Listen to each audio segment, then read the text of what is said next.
Assalamualaikum warahmatullahi wabarakatuh. Waalaikumsalam warahmatullahi wabarakatuh. Waalaikumsalam warahmatullahi wabarakatuh. Waalaikumsalam.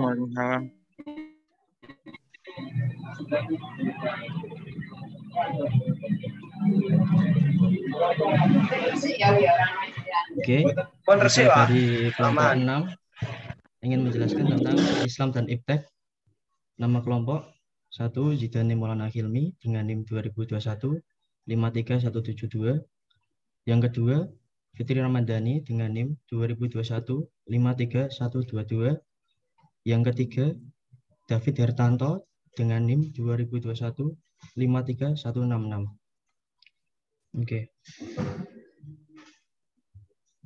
Islam konsep Iptek.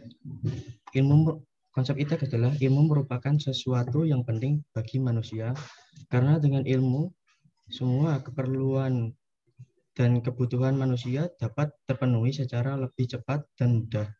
Ilmu telah banyak mengubah derajat manusia seperti penyakit, kelaparan, dan kemiskinan. Singkatnya, ilmu merupakan sarana untuk membantu manusia dalam mencapai tujuan hidupnya. Pengembangan Iptek dalam tinjauan hukum Islam. Islam sangat mendukung umatnya untuk menemukan dan mengembangkan ilmu pengetahuan dan teknologi atau disebut Iptek. Dalam hal pengembangan Iptek, umat Islam dapat mempelajarinya dari orang-orang non-Islam. Di samping juga dapat mengembangkan Iptek dari spirit ajaran Islam sendiri.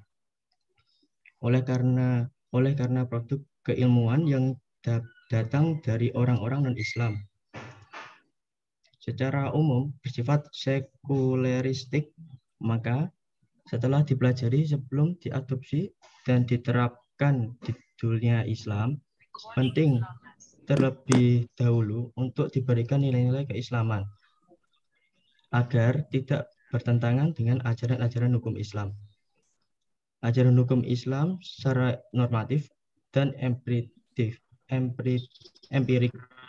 sangat memuliakan orang-orang yang beriman dan berilmu dengan beberapa derajat. Dalam ajaran hukum Islam ditegaskan bahwa tidak sama antara orang yang berilmu dan orang yang tidak berilmu. Dengan demikian, pengembangan ilmu dan teknologi dengan ragam modelnya. Misal, dengan bahasa Islaminasi Iptek sangat dianjurkan oleh ajaran hukum Islam.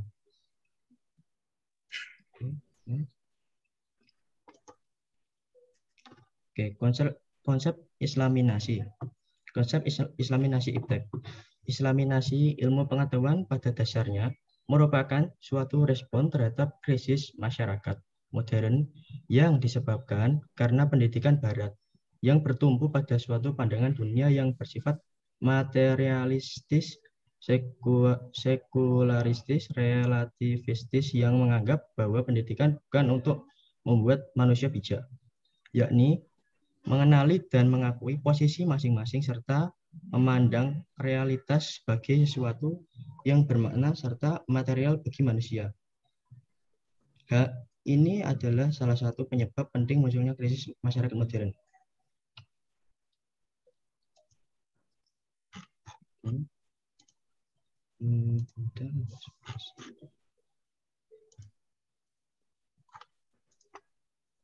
Oke, selanjutnya dijelaskan oleh rekan saya, Mas David. Untuk waktu dan tempat dipersilakan. Assalamualaikum warahmatullahi wabarakatuh. Penjelasan Islamisasi ilmu pengetahuan. Islamisasi ilmu pengetahuan pada dasarnya merupakan suatu respon terhadap krisis masyarakat modern yang disebabkan karena pendidikan Barat yang bertumbuh pada suatu pandangan dunia yang bersifat materialistis, sekularistis, relativistis yang menganggap bahwa pendidikan bukan untuk membuat manusia bijak, yakni mengenali dan mengakui posisi masing-masing serta memandang realitas sebagai suatu yang bermakna serta material bagi manusiawi.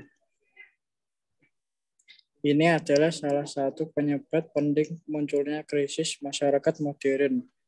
Islaminasi ilmu pengetahuan merupakan suatu upaya pembebasan pengetahuan dari asumsi atau penafsiran Barat terhadap realitas dan kemudian menggantikannya sebagai pandangan Islam. Penyimpangan dari tujuan penggunaan ilmu pengetahuan itulah yang direspon melalui konsep Islaminasi ilmu pengetahuan, yaitu upaya menempatkan sains dan teknologi dalam bingkai Islam dengan tujuan agar perumusan dan pemanfaatan sains dan teknologi itu ditunjukkan untuk mempertinggi harkat dan martabat manusia, melaksanakan fungsi kekhalifahannya di muka bumi serta tujuan luhur Islam lainnya.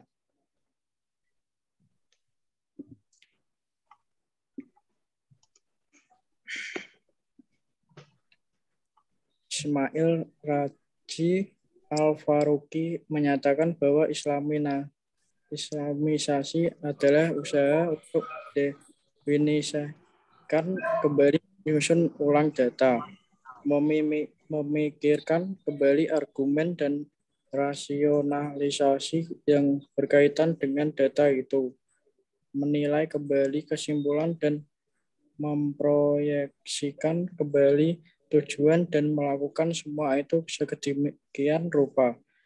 Prinsip tauhid ini dikembangkan oleh Al-Faruqi menjadi 5, yaitu 1. Kesatuan Tuhan. 2. Kesatuan ciptaan. 3. Kesatuan kebenaran dan pengetahuan. 4. Kesatuan kehidupan. 5. Kesatuan kemanusiaan. Islamisasi ilmu dimaksudkan untuk memberikan respon positif terhadap realitas ilmu pengetahuan yang sekularistik. Al-Faruqi menggariskan satu kerangka kerja dengan 5 tujuan dalam rangka Islamisasi ilmu. Tujuan yang dimaksud adalah 1. Penguasaan disiplin ilmu modern. 2. Penguasaan khazanah warisan Islam. 3. Membangun relevansi Islam masing-masing disiplin ilmu modern. 4. Memadukan nilai-nilai dan khazanah warisan Islam.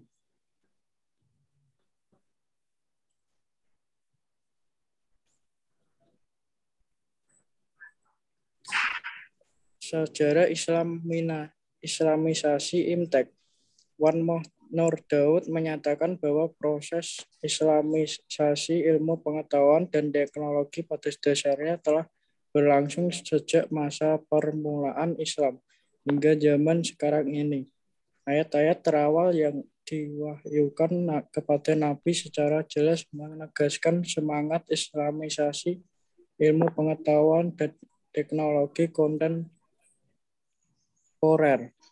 yaitu ketika Allah Subhanahu wa Ta'ala menekankan bahwa Dia adalah sumber dan asal ilmu manusia.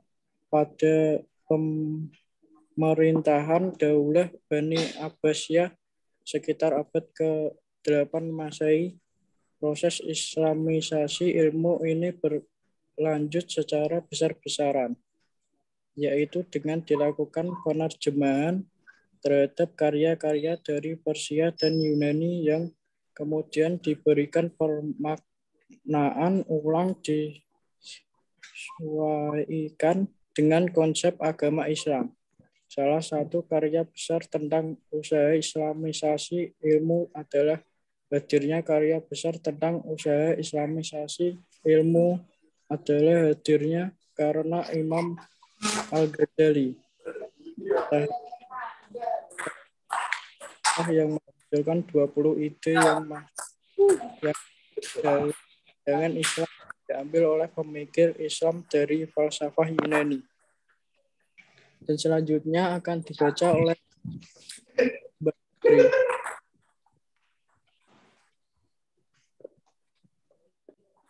Isyarat Al-Quran tentang pentingnya penguasaan iptek. 1. Penggalian lubang di tanah, menguburkan mayat dan menimbunnya seperti yang dipelajari Qabil dari perbuatan gagak. Setelah ia membunuh saudara kandungnya di Habil. Quran Surat Al-Ma'idah Juz 5 ayat 30-31. 2. Pembuatan, melayarkan, dan melabuhkan kapal oleh Nabi Nuh SAW pada masa menjelang waktu air bah datang, sehingga terjadi banjir besar. Nabi Nuh dan umatnya yang setia selamat dari banjir tersebut. Quran Surat Hud Juz 11 ayat 36-44. 3. Mensucikan, meninggikan pondasi dan membangun Baitullah oleh Nabi Ibrahim alaihissalam, bantu oleh Ismail. Quran Surat Al-Baqarah Juz 2 ayat 124-132. 4. Penyembuhan orang buta, berpenyakit lepra dan telepati oleh Nabi Isa alaihissalam. Quran Surat Ali Imran Juz 3 ayat 49-50 dan Al-Ma'idah Juz 4 ayat 110.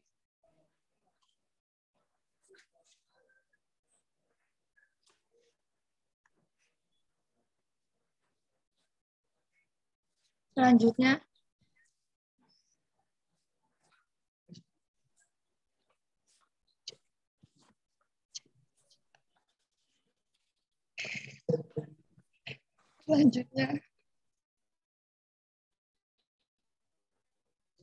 isyarat Al-Quran. Isyarat 5. Pelunakan besi dan pembuatan baju besi serta pengendalian dan pemanfaatan bukit-bukit dan burung-burung oleh Nabi Daud. Quran Surat Al-Anbiya 21 ayat 80 dan Sabat 34 ayat 10-11. 6. Komunikasi dengan burung, semut, dan jin. Pemanfaatan tenaga angin untuk transportasi, pemanfaatan tenaga burung untuk komunikasi, mata-mata untuk tentara, pemanfaatan tenaga jin untuk tentara, penyelam laut, membangun konstruksi bangunan, patung, kolam, dan pencairan tenaga oleh Nabi Sulaiman. Pengelolaan sumber daya alam dan hasil bumi oleh Nabi Yusuf. Quran Surat Yusuf 12 ayat 55-56.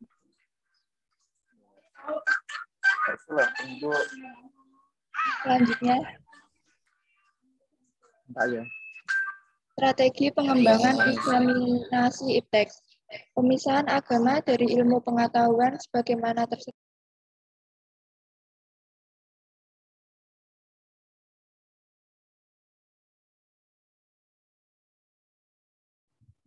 Mute feed. Mbak, unmute, Mbak. Pada masa itu yang berpengaruh di masyarakat Islam adalah ulama tarekat dan ulama fikih. Beberapa ulama tidak tertarik mempelajari alam dan kehidupan manusia secara objektif. Bahkan ada yang mengharamkan untuk mempelajari filsafat.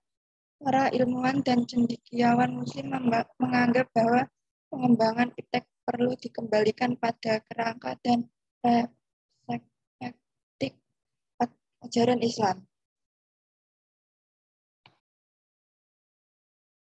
Oke, sekarang sesi tanya jawab.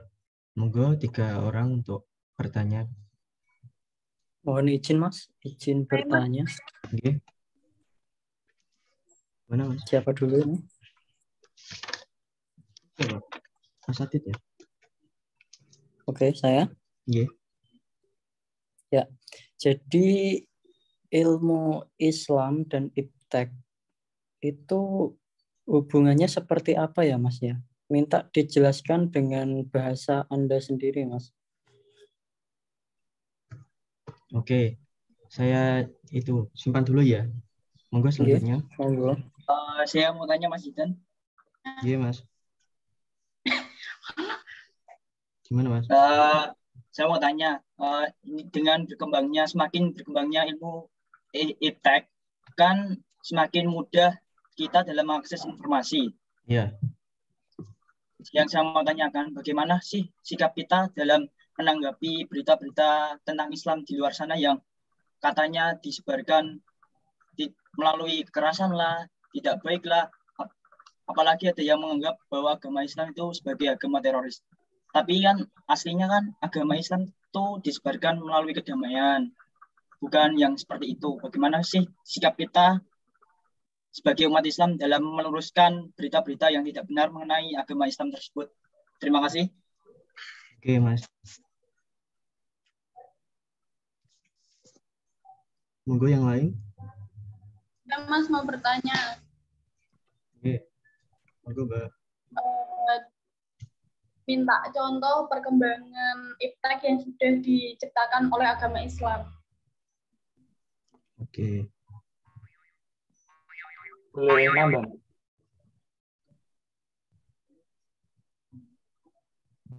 Saya Mas tambah satu lagi boleh? Boleh. Iya.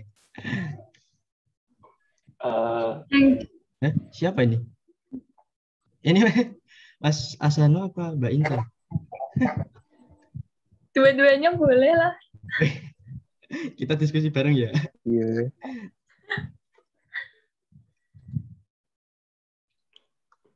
Monggo. Gimana? Siapa? Mbak Intan dulu monggo. Yang dijelaskan Mbak Fitri tadi kan isyarat Al-Quran tentang pentingnya penguasaan iptek. Tapi yang dijelaskan Mbak Fitri tadi tuh ayat Al-Quran beserta suratnya. Tidak ada penjelasan isyarat Al-Quran tentang pentingnya penguasaan iptek. Yang dimaksud isyarat Al-Quran tentang pentingnya penguasaan iptek itu apa?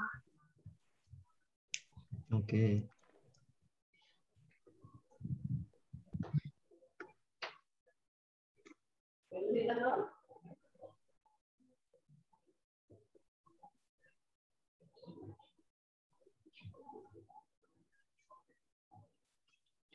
Gimana, mau ada Mas Adit?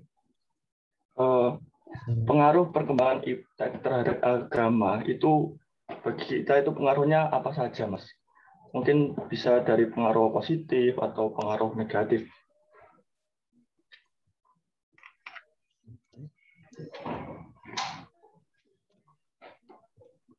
Oke, kasih waktu sebentar ya buat membrowsing. Siap.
Halo, di sini saya mau menjawab pertanyaan dari Mas Aditya Taufik ya, yang pertama tadi.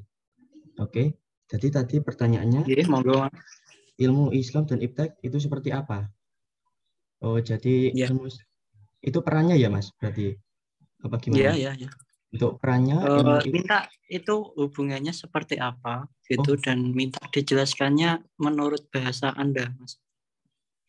Oke, jadi kan setiap gimana ya? Jadi dalam perkembangan iptek itu harus, kalau di dalam pandangan Islam ya, harus ada bahwa syariat Islam jadikan standar pemanfaatan iptek. Terus kayak ketentuan-ketentuan halal dan haram, hukum-hukum syariat Islam, dijadikan tolak ukur dalam pemanfaat iptek. Jadi kayak gitu Mas. Menurut saya. Nggih, siap. Bisa Nggih, sampun Mas. dipahami? Nggih, sampun Mas. Makasih Mas. Oke, bentar.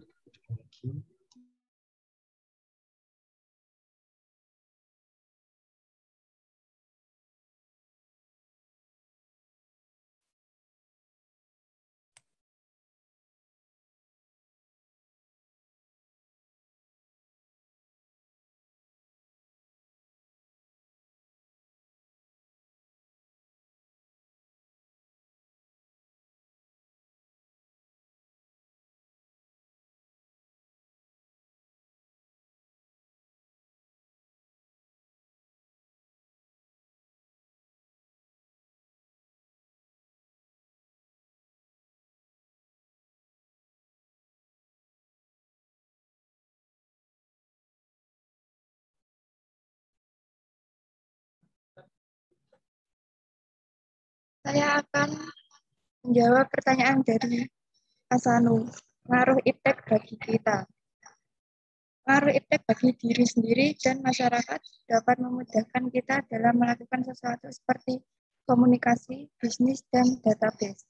Iptek juga memudahkan masyarakat dalam memaksimalkan pemanfaatan fasilitas yang telah disediakan oleh pemerintah. Seperti dalam bidang kesehatan, masyarakat tidak perlu mengantri mendaftar untuk periksa kesehatan di puskesmas. Masyarakat hanya cukup mendaftar dari rumah dengan menggunakan pendaftaran online.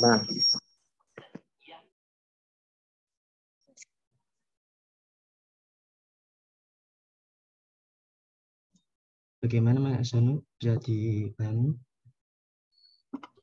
Kalau di bidang agama, contohnya seperti apa?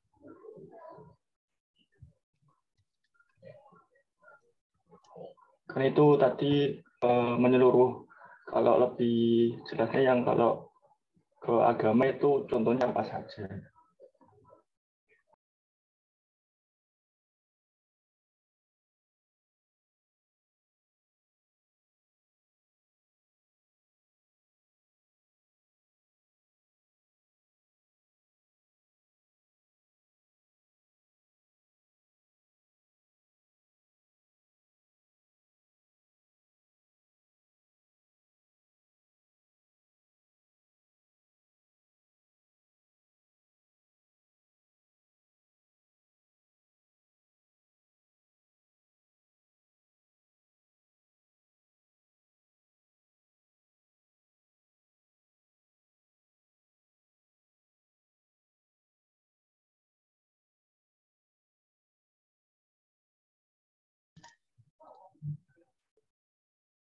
Lalu saya melanjutkan tadi yang ditanyakan Mas Asanu. Jadi pengaruh yang bagi kita itu pengaruh baiknya itu kita lebih cepat apa kayak perkembangan teknologi gitu, bisa tahu ada apa aja, terus ilmu-ilmu yang baru dari internet atau dari mana. Nah, untuk negatifnya itu menurut saya itu banyak sih, terutama bagaimana kita bisa memanfaatkan iptek itu dengan baik. Kalau enggak itu ya bisa kayak buat yang tidak baik, seperti contohnya kayak hacking ya Mas. Kayak hacking gitu kan, itu kan bisa saja kan moral akhlaknya kan kurang baik sih menurut saya. Kalau apa dia mempelajari ilmu tapi tidak digunakan sebagai yang baik gitu, malah dibuat kayak yang kejahatan. Bisa dipahami Mas Asanu? Iya Mas, bisa. Makasih Mas. Siap Mas.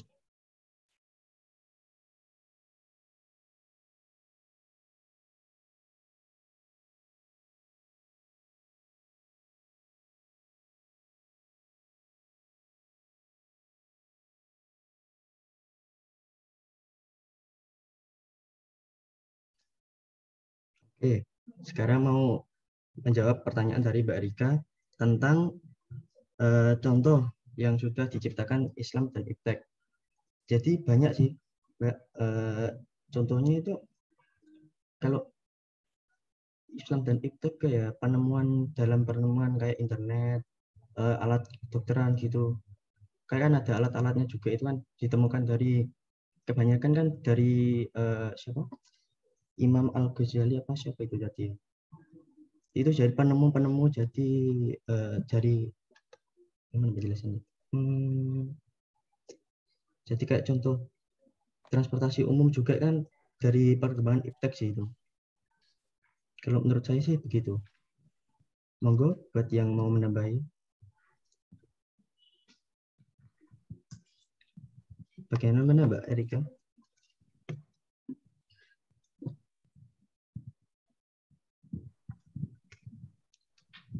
Mas, terima kasih. Ya.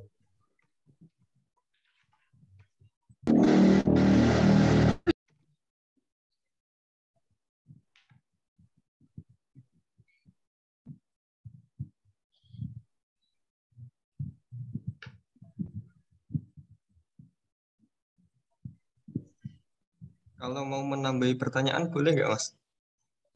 Monggo Mas.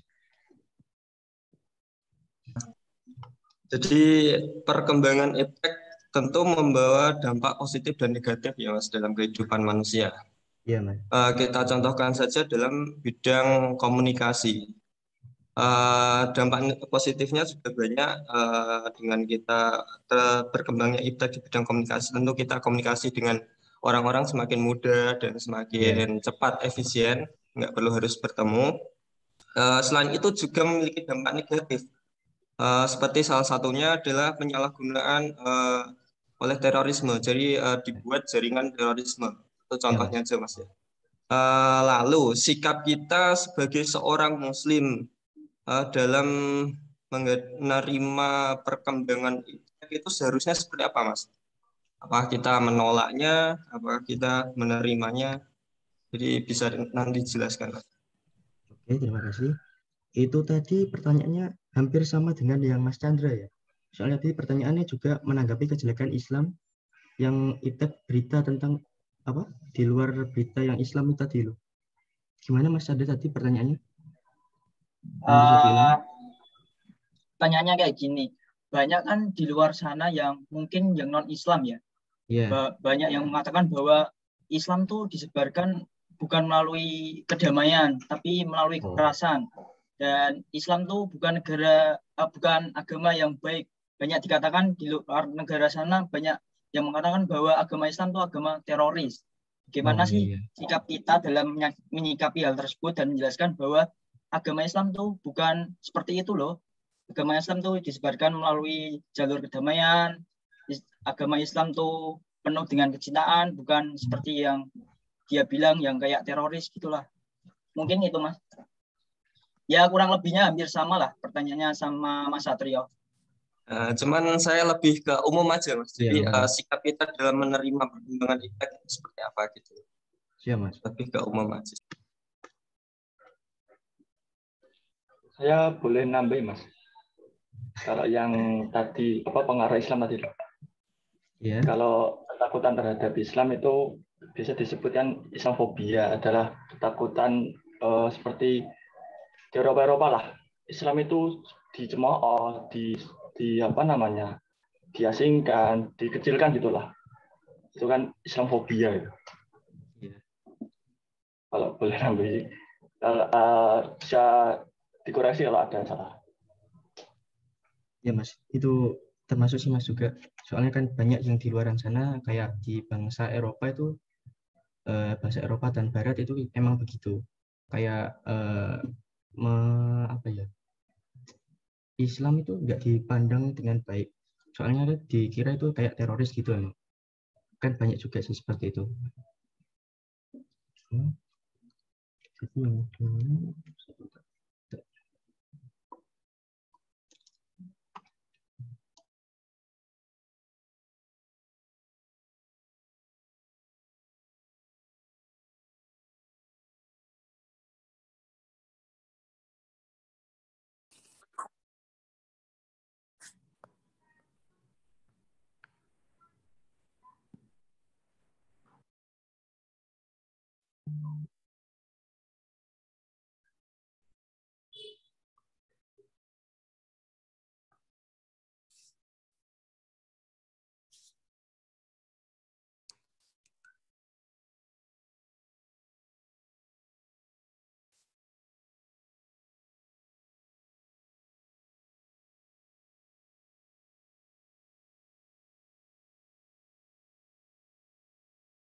Oke, menanggapi yang Mas Chandra tadi ya.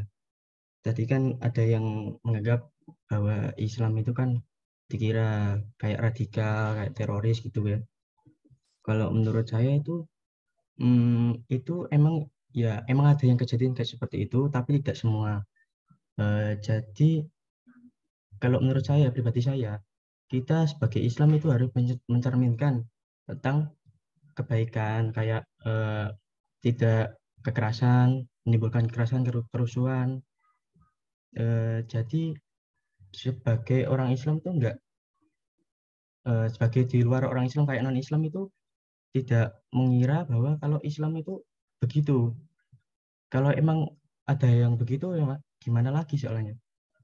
Kan memang ada yang bertujuan itu merusak nama baik Islam dengan membawa nama Islam sebagai kedok bahwa Islam itu begitu. Kalau menurutku sih begitu, Mas. Tergantung kitanya menyikapi itu. Kalau kita bisa menunjukkan hal baik, maka orang akan menilai baik juga. Kecuali orang itu emang berniat tujuannya jelek, itu ya siapa tahu juga ya, orang barat kan nggak tahu sih kalau orang itu berniatan itu menjelekkan Islam, bahwa Islam sebenarnya tidak begitu. Bisa dipahami, Mas Chandra? Sangat bisa dipahami. Terima kasih, Mas Zidan. Siap.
Mas Zidan boleh menanggapi pertanyaan dari Mas Satrio Pambudi nggak?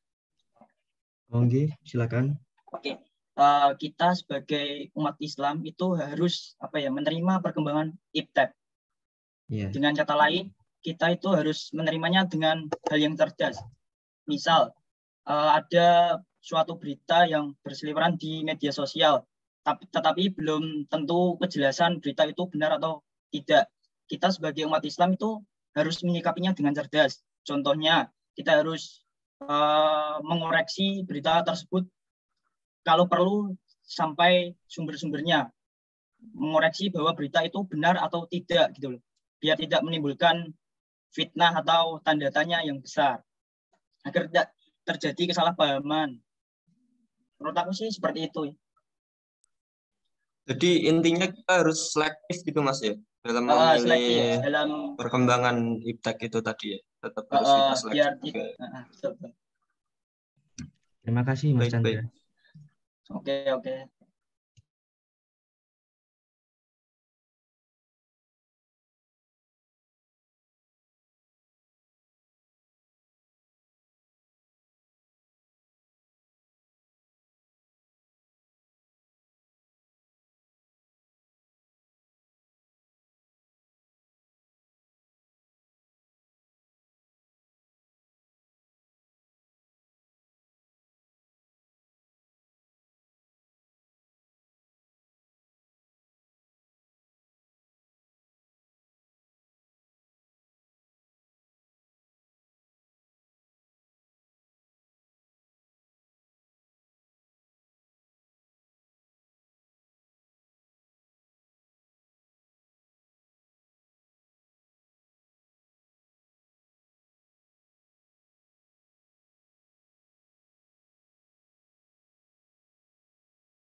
Halo, ini berarti untuk Mbak Intan belum dijawab ya. Saya akan menjawab pertanyaan dari Mbak Intan sebisa saya. Jadi kan itu isyarat Al-Quran tentang pentingnya Islam dan iptek itu apa kan? Jadi untuk isyarat yang Islam untuk iptek itu berarti kayak mengajarkan tentang meliputi akidah, syariah, dan akhlak untuk mengatur hubungan manusia dengan Tuhan, dengan manusia lainnya, sesama manusia di lingkungan pengguna iptek tersebut. Kayak begitu sih, Mbak. Monggo yang lainnya kalau mau menjawab, karena baik.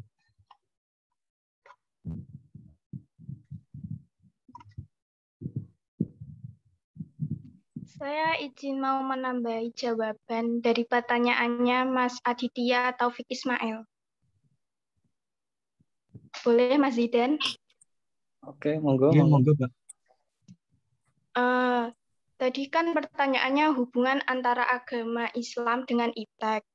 Menurut saya itu hubungan antara agama Islam dan iptek itu sangat saling mendukung satu sama lain, yang mana agama ini menjadi dasar dari iptek dan iptek mendasari penghayatan akan agama Islam. Oleh karena itu, dalam agama Islam ini kita diperintahkan untuk menjadi ulil albab, yaitu orang-orang yang selalu berpikir atau menggunakan akal pikirannya dalam bertindak. Apabila nanti iptek tanpa agama itu nanti akan rusak. Sekian dari saya. Oke, terima kasih untuk nambahan jawabannya dari Mbak Cindy ya. Iya, Mas.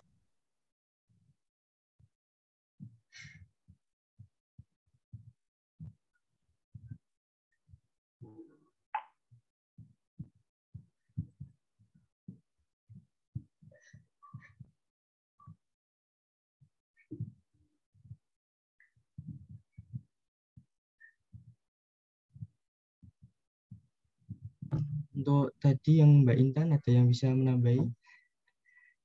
Soalnya ini tadi dicari tadi emang itu ya Mbak jawabannya, yang tadi yang dijelaskan Mbak Fitri itu. Untuk apa itu? Isyaratnya itu tentang itu sih contoh-contohnya.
Mas Zidan boleh menanggapi pertanyaan dari Mas siapa tadi? Mas Ahsanu. Iya Mas, monggo. Tadi kan Mas Ahsanu kalau nggak salah tanya ada istilah Islamophobia. Kalau nggak salah, benar apa nggak sih Mas? Nambahi nanti. Ya menambahi apa? Tambahnya apa tadi? Iya tadi apa kan Mas siapa tadi namanya? Suryo apa tadi? Tadi kan kayak apa namanya? Apa Mubi? Itu kan kayak Islam itu kayak semua gitu loh. Terus itu kan ada istilah itu Islamophobia. Oke. Paham. Jujur aku itu belum pernah mendengar kata apa ya Islamophobia, tapi di sini aku berusaha menjawabnya Mas. Fobia sendiri itu kan istilah digunakan dalam menggunakan istilah apa ya ketakutan yang luar biasa terhadap suatu hal. Menurut aku orang yang terkena Islamophobia itu sendiri ya kemungkinan terjadinya salah pergaulan dengan orang lain atau mungkin bisa jadi kurang selektif dalam menerima berita-berita dari internet tentang keburukan Islam. Untuk itu untuk orang lain yang agar terhindar dari Islamophobia itu harus selektif dalam mengolah informasi terutama tentang apa ya tentang Islam. Pada dasarnya kan Islam tuh bukan agama yang seperti itu. Agama yang disebarkan melalui kedamaian, bukan kekerasan. Agama yang penuh dengan kecintaan, bukan penuh kebencian. Menurut aku sih seperti itu, Mas. Terima kasih. Baik, Mas. Terima kasih.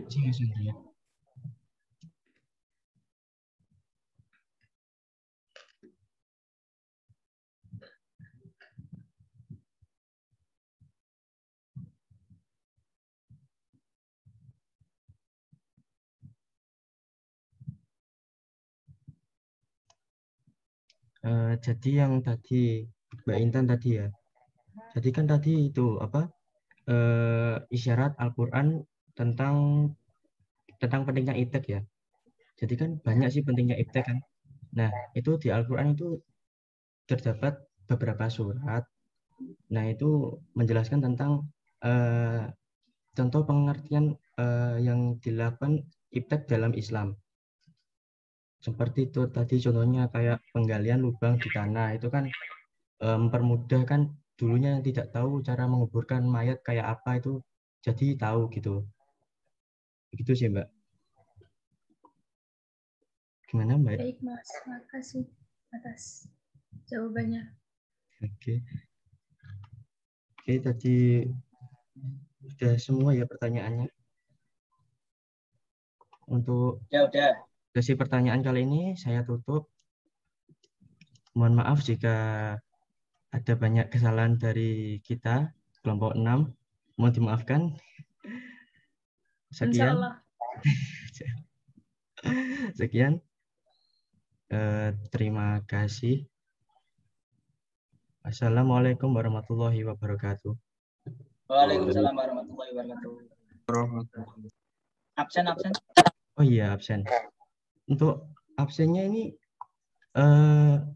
rekamannya ini masih dilanjut ya berarti ya, nanti sampai selesai ya. Oh iya. Iya, masih dilanjut. Oke, bentar. Untuk yang pertama tadi Mbak Intan hadir. Mbak Intan? Hadir. Terus Mas Aditya Taufik? Hadir.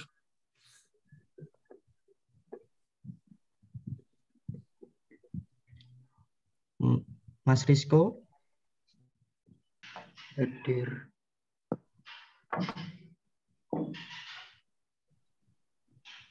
Mas Angga Ardianto? Hadir, Mas. Hadir. Hadir. Siap. Hadir. Iya, Mas.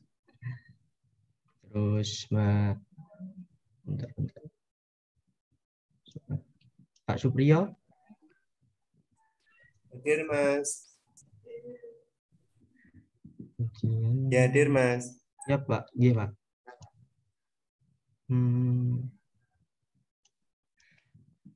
Mbak Erika Falihatul? Hadir, Mas. Mas Wildan? Halo, hadir. Ya, Mas. Mbak Adelia? Hadir. Mbak Adelia? Hadir, Mas. Mbak Cindy? Hadir, Mas. Mbak Emi? Ya, hadir, Mas. Mas Vicky Marzuki? Halo, Mas Vicky? Mas Vicky-nya ada apa enggak ya? Oke, nanti dulu Mas Ahsanu Aditya. Ya, Mas.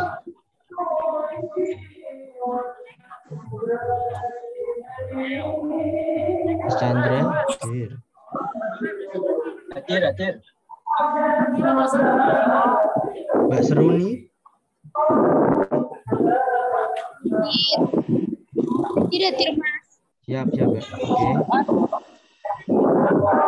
Mas Rais? Sawi Rais. Halo, Mas Rais. Hadir. Oke, Mbak Fitri hadir. Kemudian Mas Hilmi ada Mas Hilmi? Hadir, Mas. Mas Fala? Mas Fala? Halo, Mas Fala. Hadir ya. Mas Bahtiar Effendi? Hadir, Mas. Mas Maulana? Mas Maulana hadir enggak? Hadir. Oke, Mas, siap. Hadir, Mas Maulana hadir. Siap, Mas. Oke, Mas David hadir. Oke, siap. Mas Nugroho? Halo, Mas Nugroho? Ya, hadir, Mas. Mas Satrio Pambudi? Hadir, Mas.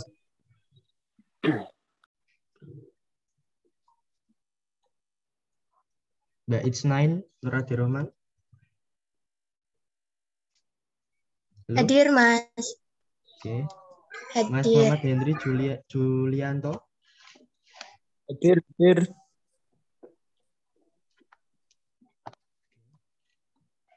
Mbak Rizka Fabiliana? Halo, Mbak Rizka? Ini ada orangnya tapi nggak ada suaranya. Mbak Rizka ya? Saya masukkan absen ya. Udah ada soalnya di sini. Jadi ada yang belum saya panggil namanya?